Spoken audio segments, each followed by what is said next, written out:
Okay, so busy day today. We are gonna take the Miata to the dyno, see how it does. I believe that Adam's dyno reads low because I feel like I had it corrected or the correction wrong or don't know how to use it or whatever the case is, but I think it's low. And I wanna make sure what power we're actually making because the rods love to break in these things above 250 foot-pounds. And I would like to make 250 foot-pounds and keep it ramped up. I don't know, make 280 to 300 wheel up top. And we only made 245 and 200 foot-pounds on his dyno, which seems really weird for 20 pounds of boost and all that. And there's also a couple things, street tuning with Excel enrichment that we're gonna plug in and check out. Jason's gonna be on TeamViewer while we're cruising over there. And then we're gonna go look at an E34. That's one owner from Germany, Euro import, which sounds really cool. So I'm gonna see that, check it out while we're in Orlando. So let's see how the day goes.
So the Miata did 280 horsepower, 245, 46, something like that, foot-pounds of torque, which is exactly about 40 foot-pounds more than, 40 horsepower more and 40 foot-pounds more than Adam's dyno. So my theory of Adam's dyno being about 15% off is definitely accurate. It's good to back it up. Now I know that the Corolla on a dyno that I'm familiar with makes a strong 150 plus, and the Fox body is probably closer to 440 to 460 now, so I'm pretty stoked on that. It's cool. Obviously, it's just a numbers game, and we want to see the improvements, and we want to have the cars tuned correctly, so that's mainly the priority there. It's not necessarily the physical number, but I know we're safe where we're at, 250 foot-pounds, 300 horsepower. We did put 2 degrees more timing in it, and we picked up some more power, which is cool, but I decided to take it back out just because you know, with everything that I drive this car every day and beat the crap out of it, having an extra 20 horsepower is cool, but I'd rather just have it be safe. Who knows? Maybe I'll put the 2 degrees back in there after I enjoy this for a little while because I know it'll take it, and then that pushes us over 300 wheel. We didn't have time to go take a look at the E34, so we're gonna head over there now and check it out. Okay, so I'm test driving this E34 right now, and it runs great. The exhaust sounds really good. Like, I'm really kind of surprised, like, a now 30-year-old E34 has this much power and it rides so good, even though it's got lowering springs on it and stuff. It drives straight down the road even with these old tires. It's got no check engine lights. She zings. The brakes work good. They were a little rusty because it's been sitting. But dude, this thing is a Euro green puff. The headliner is falling down like it's raining. I love it. Alright, so I put it in manual second gear. That way we can lug it. It seems like it goes pretty good. Like, the power just came on at like 4,000. Oh, now it's doing this weird thing.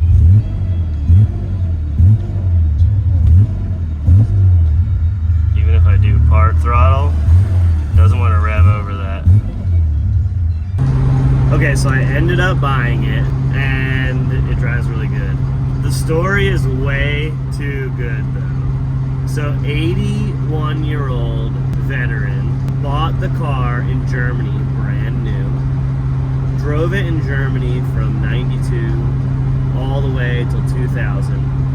Has notes that what days he's been on the Autobahn and gone over 160 in it. The wheels are King wheels, or King alloy.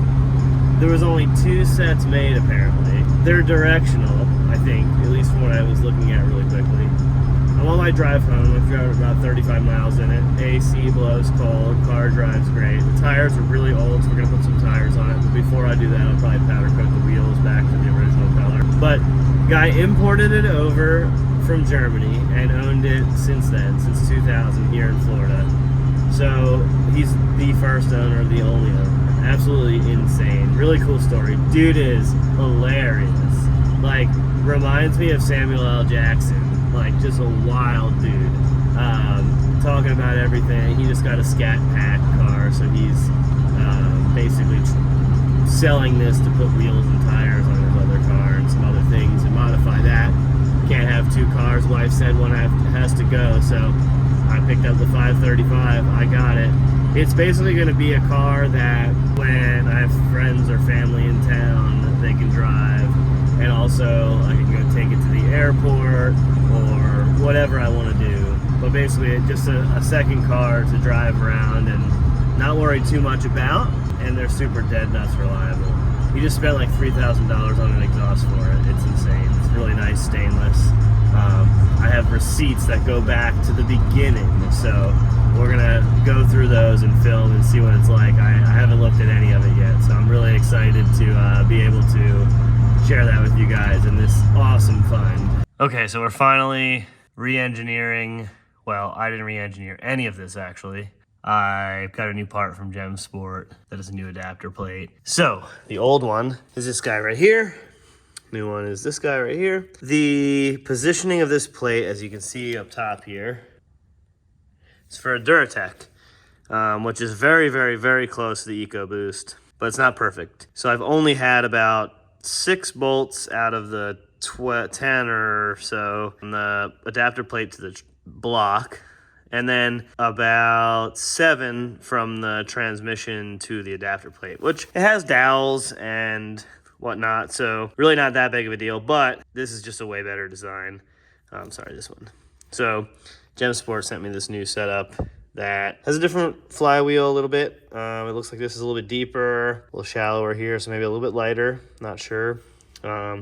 Friction surface comes in from the front side instead of from the back side. You bolt that in there, a little bit different there. But the adapter plate is cool because now I get to use all of the bolts in my transmission and everything that I want to do. And they give you new hardware.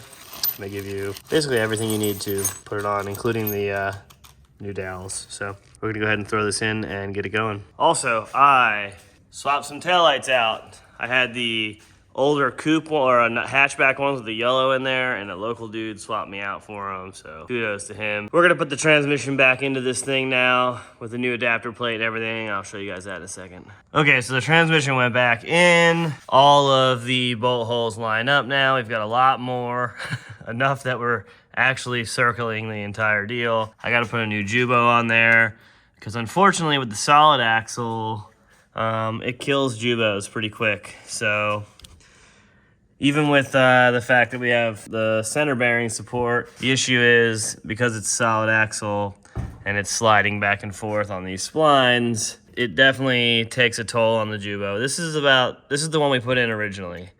And as you can see, starting to get some cracks and some wearing and whatnot. Got to put a new drive shaft seal in there too.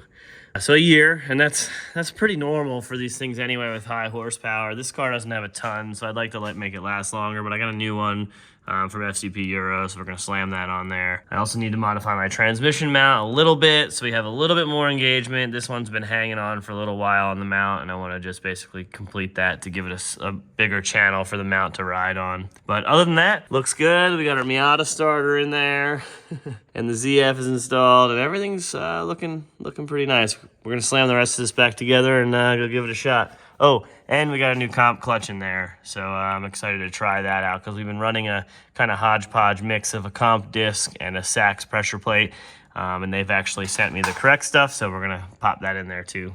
Okay, so we got the car home last night, and we're gonna clean it today, just so we don't look like dirt bags driving it around. It probably won't be a crazy clean type of scenario, but we're gonna pressure wash it, get all the seals clean, and do a bunch of things like that.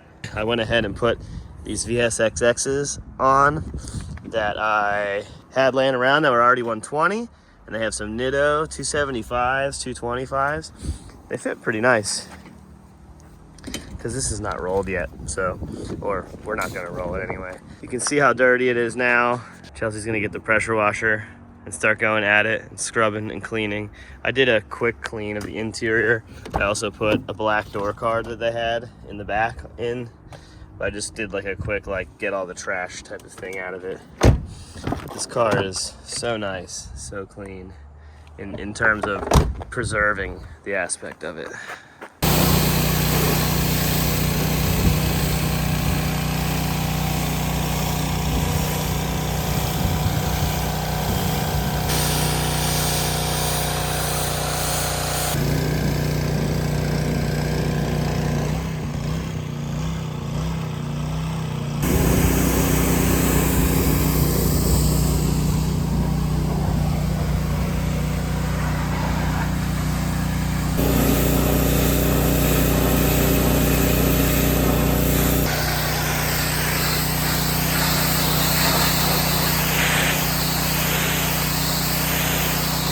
These tires were super old though. They're actually not that old, 2016, but they're so dry rotted. Like, I feel like that's like what? That's only 7 years old, not even. Oh, 15th week, we're about the 15th week.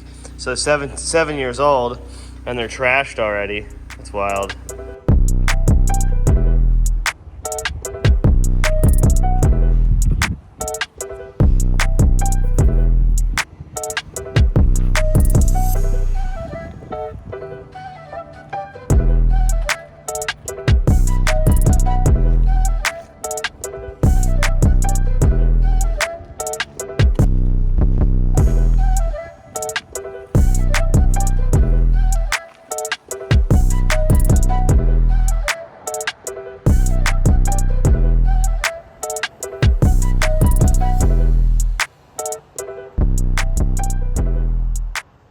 Okay, so there's some really cool things about this car that I'm excited to share with you guys. A one-owner car from Germany. I think I've kind of said that like 20 times already, but 26 years and counting, but obviously I think now it's probably 31 years and counting.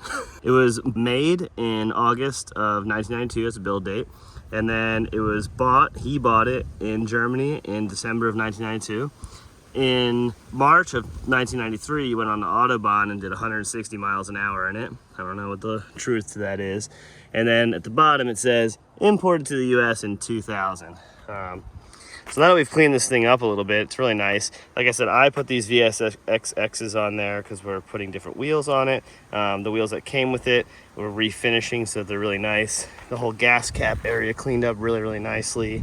There's a couple dings and, you know, scrapes here and there, but it's all original from what I can tell. Put these on the front. I gotta fix this fender unroll right here because this thing is slammed on some lowering springs that are, it says, the lowest the German specifications will allow. That's what the ad said. And with its heavy duty shock absorbers. Here's the plate from when he came over, and so that he could drive it here with, so it's a German plate, but USA spec. So I believe that's like a military plate. You guys, some of you guys may know or not know. It does have the European Epsiloid style injector headlights. It's pretty rust free. The underside of this thing is real cool. I'll throw it on the lift and show it to you guys. It's already got all my water bottles in it. We haven't cleaned it completely out yet, but we've been driving it around now and it seems to be super reliable. It has heated and power seats and it all works. Cold AC, everything is pretty pretty right and tight. It just needs some interior cleaning and some pieces glued up.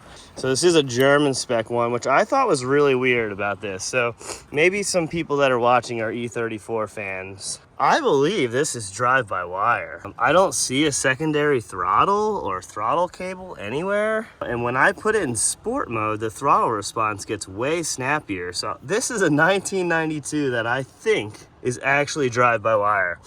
So when I was looking to buy this, I noticed a couple things that were important to me, is that all of everything on it was there originally in stock. The coolant tank is the OE style one.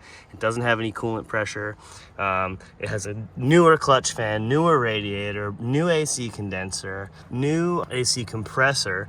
It didn't have any coolant pressure built up after running it hard. It looks like nothing's been tampered with, okay? So like that's a pretty big deal on my end here. It looks like it had a new mass airflow sensor or a flap door AFM. I think airflow meter is the correct term for that. But obviously the engine bay needs a cleaning, but it's even got the OEM snorkel that everybody takes off. I mean, there's a lot of OE stuff here, and these parts always rust on these cars, and there's no rust anywhere there. The only thing really mechanically that I've noticed is it has a small misfire at idle, which I'm gonna put new plugs in because they had been sitting for a little while. And then this is also really cool. The guy at some point lost the exhaust. So he built out a full stainless exhaust, and it is super nice. I don't know if he built it or what, but it is really, really nice. Also, you can see how clean the underside of this car is right now. It is absolutely insane. It sounds pretty good. Another cool thing is it's got a heckle bend on it, or heckle blendy, whatever the heck you call these things, which is the filler panel here. It's just European style, and everything is there. Here's the other note right here. Oh, there it is. Imported in 2000 to America. So I was going through all this paperwork. I found the original like German title. I found all the paperwork, the bill of sale originally from. This is the original purchase receipt for $37,755. I mean, it just like the declaration paperwork for the importation, and literally you just start going through all of this stuff. Oil changes, headliner, sunroof switch, rotors, brakes, rubber O-rings for the master cylinders, AC filters, rear passenger seat cable, drawings and whatnot, fuel filters, oil filters, drive shaft was replaced. I mean, it's just like anything it needed got done. Tie rod assembly, alignments, multiple alignments, a radiator. Obviously, you know, these types of things happen as you go. So a lot of this is just kind of BS, but I did find the cooling system's been redone 3 times. Haha, funny BMW joke that's probably there. This is the warranty for the engine, because the engine was replaced with another engine, the same one, just rebuilt. AC was redone, fuel filter. I mean, dude, I'm just gonna start skipping through all this. Every front suspension, rear suspension control arm point was redone in 2017. And then all AC stuff.